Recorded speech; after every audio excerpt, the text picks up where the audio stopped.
ምዕራፍ 13 ኣብታ ኣብ አንጾኪያ ዝነበረት ቤተ ክርስቲያን ከኣ ነቢያትን መምህራንን ነበሩ። ንሳቶም ከኣ በርናባስን እቲ ጸሊም ተባሂሉ ዝጽዋዕ ስምዖንን ሉቅዮስ ቀሬናውን እቲ ምስ ሄሮድስ ልጉዝ ዝዓበየ መናሕን ሳውልን ነበሩ። እዚኣቶም ንእግዚአብሔር ከገልግሉን ኪጾሙን ከለዉ መንፈስ ቅዱስ ነቲ ኣነ ዝመረጽክዎም ኣገልግሎት ንበርናባስን ሳውልን ፍለይለይ በሎም። ምጾሙን ምስ ጸለዩን ኣእዳዎም ኣንበሩሎም እሞ ኣፋነውዎም። ንሳቶም ከኣ ብመንፈስ ቅዱስ ተላኢኾም ናብ ሴሌውቅያ ወረዱ። ካብኡ ከኣ ብመርከብ ናብ ቆጵሮስ ከዱ። ኣብ ስልማና ምስ በጽሑ ከኣ ኣብ ኣብያተ ጸሎት ኣይሁድ ቃል ኣምላኽ ኣበሰሩ። ዮሃንስ ከኣ ይሕግዞም ነበረ።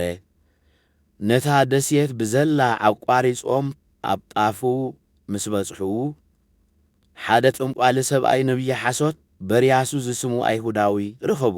ንሱ ምስቲ ኣስተውዓሊ ሰብኣይ ሰርግዮስ ጳውሎስ ዝበሃል ምስሌነ ይነብር ነበረ። ሰርግዮስ ጳውሎስ ቃል ኣምላኽ ይሰምዕ ደልዩ ንበርናባስን ንሳውልን ናብኡ ጸውዖም። ግናኸ ኤሊማስ ጠንቋሊ ስሙ ከምኡ ይትጎም ነበረ። ነቲ ምስሌነ ካብ ምእማን ኪኽልክሎ ደልዩ ንበርናባስን ንሳውልን ተቃወሞም። እቲ ጳውሎስ ተሰመየ ሳውል ግና መንፈስ ቅዱስ መሊእዎ ኣተኲሩ ጠመቶሞ።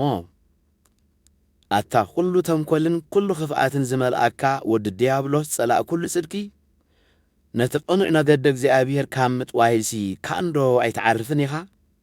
ሕጂ ኸኣ እንሃ ኢድ ጐይታ ኣብ ልዕለኻ እያ ክትዓውር ንግዚኡ እውን ፀሓይ ኣይክትርእን ኢኻ በሎ። ብኡ ጣጳን ጸልማትን ወደቆ። ኣብዚ ናብትን ሃሰውሰው እናበለ ኸኣ ብኢዱ ሒዙ ዚመርሖ ደለየ።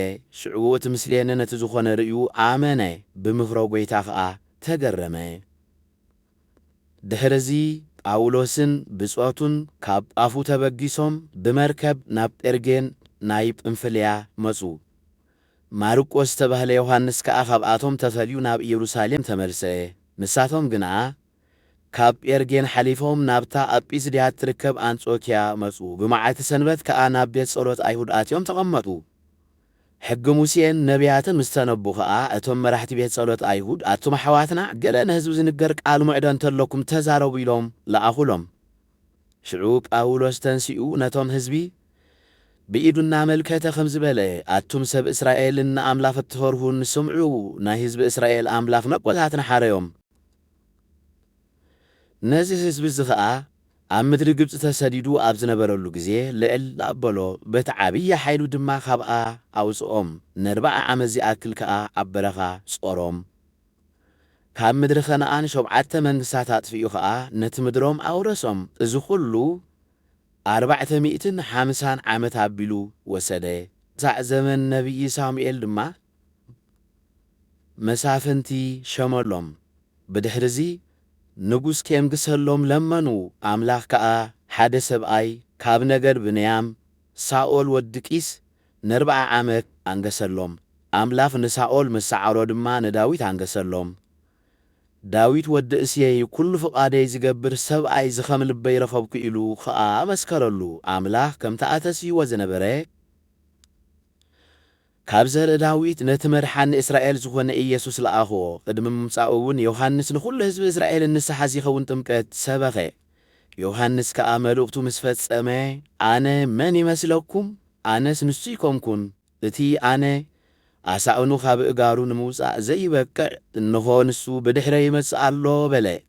ኣቱም ኣሕዋትና ደቂ ዓሌት ኣብርሃምን ኣብ ማእከሎም ዘለኹም ንኣምላኽ እትፈርሁን እዚ ቓል ምድሓን እዚ ናባና እዩ ዝተላእከ።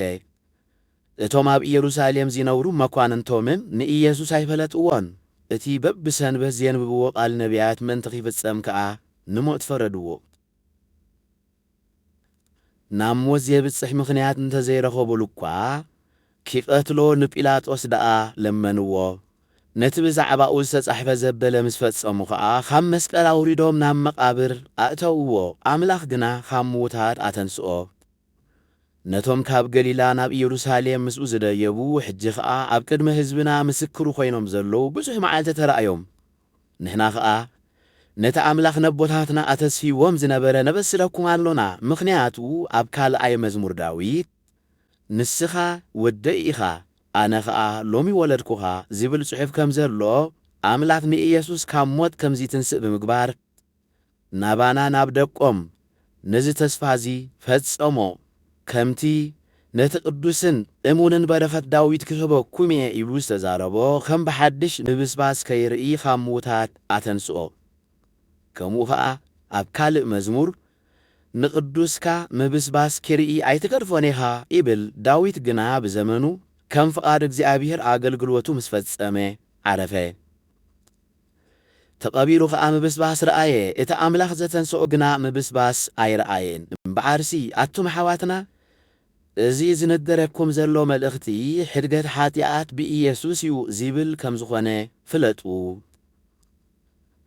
እቲ ብሕጊ ሙሴ ኺጸድቕ ዘይተኻእሎ ነፍሲ ወከፍ ብኢየሱስ ዝኣምን ዘበለ ይጸድቕ ስለዚ እቲ ብነቢያት ኣትመላገጽቲ ረኣዩ ሓደ እኳ እንተነገረኩም ከቶ ዘይተኣምንዎ ግብሪ ብዘመንኩም ክገብር እየ እሞ ተገረሙን ጥፍኡን ዝብል ኣባኻትኩም ከይፍጸም ተጠንቀቑ ጳውሎስን በርናባስን ካብቲ ቤት ጸሎት ኣይሁድ ክወፁ ከለዉ ኸዓ በታ ትመጽእ ሰንበት እውን ከም ብሓድሽ ነዚ ቓል እዚ ኺነግርዎም ለመንዎም እቲ ኣኼባ ምስ ተበተነ ኸዓ ካብ ኣይሁድን ካብቶም ንኣምላኽ ዝፈርሁ ናብ እምነት ኣይሁድ ዝኣተዉ ወገን ኣሕዛብን ብዙሓት ንጳውሎስን ንበርናባስን ሰዓብዎም ንሳቶም ከዓ ተዛረብዎም ኣብ ጸጋ ኣምላኽ ጸኒዖም ኪነብሩ ድማ ኣተባብዕዎም በታ ካልኣይቲ ሰንበት ከዓ ህዝብታ ከተማ ቃል ኣምላኽ ኪሰምዑ ዳርጋ ኩሎም ተኣከቡ ኣይሁድ ግና ነቶም ዝተኣከቡ ህዝቢ ምስ ረኣዩ ቅንዓት መልኦም ነቲ ጳውሎስ ዝብሎ ዝነበረ ተቃወምዎ ንው ኸዓ ጸረፍዎ ጳውሎስን በርናባስን ከዓ ተቢዖም ከም ዝናበሉ ተዛረቡ ቃል ኣምላኽ ቅድም ንዓኻትኩም ኪንገር ይግባእ ነይሩ ካብ ኣቤኹም እውን ንናይ ዘለኣለም ህይወት ብቕዓት ከም ዘይኮንኩም ከዓ ባዕልሁም ካፈረድኩም ግና እነሆ ገጽና ናብ ኣሕዛብ ንመልስ ኣሎና ምኽንያቱ እግዚኣብሔር ክሳብ ወሰን ምድሪ ንምድሓን ምእንቲ ክትከውን ንሕዛብ ብርሃን ገበርኩሃ ኢሉ ኣዚዙና እዩ ኣሕዛብ ከዓ ነዚ ሰሚዖም ተሓጐሱ ንቓል ኣምላኽ ድማ ኣመስገኑ እቶም ንህይወት ዘለኣለም ዝተዓደሉ ዘበሉ ኩላቶም እውን ኣመኑ ቃል እግዚኣብሔር ኣብቲ ሃገር ብምልእታ በጽሐ ኣይሁድ ግና ነተን እግዚኣብሔር ዝፈርሃ ሕፉራት ኣንስትን ነቶም ዓበይቲ ዓድን ኣነዓዓብዎም ኣብ ጳውሎስን ኣብ በርናባስን ድማ ስደት ኣለዓዓሉ ካብ ሃገሮም እውን ሰጐግዎም ንሳቶም ከዓ ንስምዕታፍ ይኾኖም ተቦባኣ እጋሮም ነገፍሎም እሞ ናብ ኢቆንዮን ከዱ እቶም ደቀ መዛሙርቲ ድማ ሓጐስን መንፈስ ቅዱስን መልኡ